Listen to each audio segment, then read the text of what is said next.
Hi అండి. అందరూ ఎలా ఉన్నారు? బాగున్నారు కదా!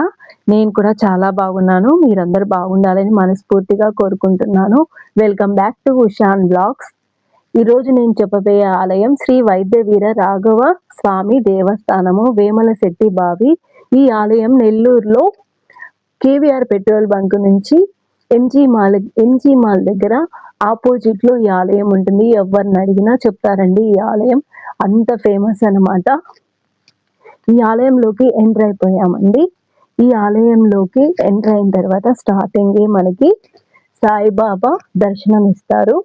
ఈ ఆలయము మనకి తమిళనాడులో తిరువల్లూరులో ఈ ఆలయం శ్రీ వైద్యవీర రాఘవ స్వామి దేవస్థానం ఉందండి. అలాగే మన నెల్లూరులో కూడా ఈ ఆలయం ఉంది. రెండే 2 ఆలయాలు ఉన్నాయి. తమిళనాడు, నెల్లూరులో ఉందన్నమాట ఈ ఆలయము. ఈ ఆలయం యొక్క పురాణం తెలుసుకుందాము. ఈ ఆలయం గురించి 400 సంవత్సరాల క్రితం ఆలయం అన్నమాట. వేమాలయ్య, వేమాలమ్మ అనే దంపతులు ఈ ఆలయాన్ని నిర్మించారు. ఈ ఆలయం యొక్క పురాణం తెలుసుకుందాము. అంతకన్నా ముందు ఇక్కడ నవగ్రహాలు ఉన్నాయండి. నవగ్రహాలని దర్శించుకుంటున్నాము. నవగ్రహాలు చుట్టూ 9 ప్రదక్షిణాలు చేస్తున్నామండి. ప్రదక్షిణాలు చేసిన తర్వాత 400 సంవత్సరాల కింద వేమాల శెట్టి బావి, ఇక్కడ వేమాలయ్య, వేమాలమ్మ అనే దంపతులు ఈ బావిలో నీరు పడలేదని త్రవ్వటం మొదలు పెట్టారు. ఎంత త్రవ్వినా కూడా ఇక్కడ నీళ్ళు అనేది లేవన్నమాట. అలా ఉండటంతో స్వామికి మొరపెట్టుకున్నారు.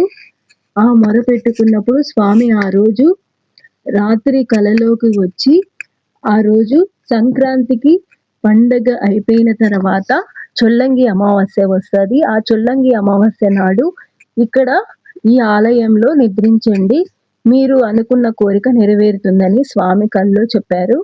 అలాగే ఆ రోజు నైటు ఆ ఇద్దరు దంపతులు నిద్రించారు. నిద్రించిన రోజు నిద్ర తర్వాత మరుసటి రోజు ఆ నీరు మొత్తం పొంగిపోయి, నీళ్లు బావి మొత్తం నిండిపోయి నీళ్ళన్నీ పొంగి పొర్లిపోయాయి.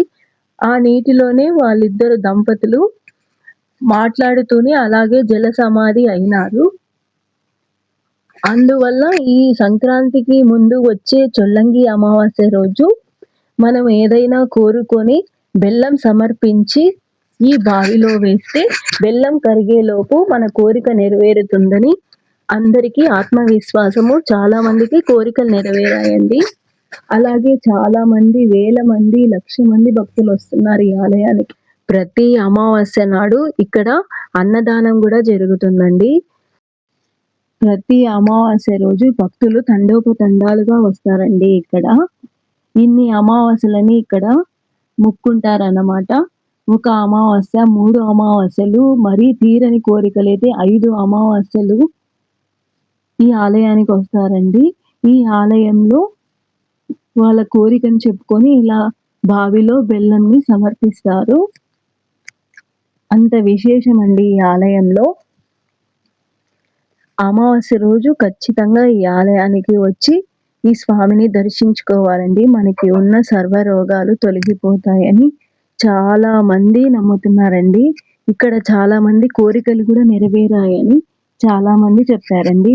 అంత ఫేమస్ అండి ఈ ఆలయము. ఇంకా నెల్లూరులో ఎవరు చూడనోళ్ళు ఉంటే ఈ ఆలయాన్ని ఖచ్చితంగా చూడండి. అలాగే మీరు పొందిన అనుభూతి కూడా నాకు కామెంట్‌లో కామెంట్ చేయండి. ఇక్కడ మొక్కుబడి చెల్లిస్తారండి. కోరిక తీరిన వాళ్ళు ఇన్ని కేజీల బెల్లమని చెల్లిస్తారు. వాళ్ళ స్తోమతకి తగ్గట్టు ఇక్కడ బెల్లాన్ని సమర్పిస్తారు. అలాగే ఇక్కడ బలిపీఠం దగ్గర ఇక్కడ ఉప్పు, మిరియాలని సమర్పిస్తారు. అది కాక మేము వచ్చేతలికి పూజారి గారు లేరండి.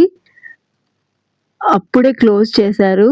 గర్భగుడి ఆలయం లోపల క్లోజ్ చేశారు. కానీ ఇక్కడ బయట మాత్రం ఓపెన్ చేస్తున్నారు. అందుకని ఇక్కడ మేము మరి అమావాస్య టైం అయిపోతుందని ఇక్కడ మేము బలిపీఠం దగ్గర ఉప్పు, మిరియాలని సమర్పిస్తున్నాము. 3 పిడికెలు తీసుకొని ఉప్పుని మన గోత్ర నామాలు చెప్పుకొని సమర్పించాలి.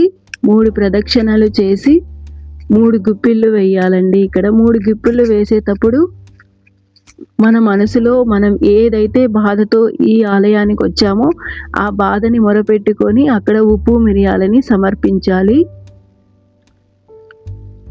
సమర్పించి చాలా జనాలు వచ్చారండి. మేము మేము వచ్చినప్పటికి కొద్దిగా మంది అనుకున్నాము, ఇంకా జనం వస్తూనే ఉన్నారు, చాలా మంది వచ్చేస్తున్నారు. ఉదయమే 2000 మంది పైగా వచ్చారంట. అన్నదానం కూడా జరిగిందండి అమావాస్య రోజు. ప్రతి అమావాస్య రోజు అన్నదానం జరుగుతుంది. చాలా దూరం నుంచి కూడా వస్తారండి భక్తులు.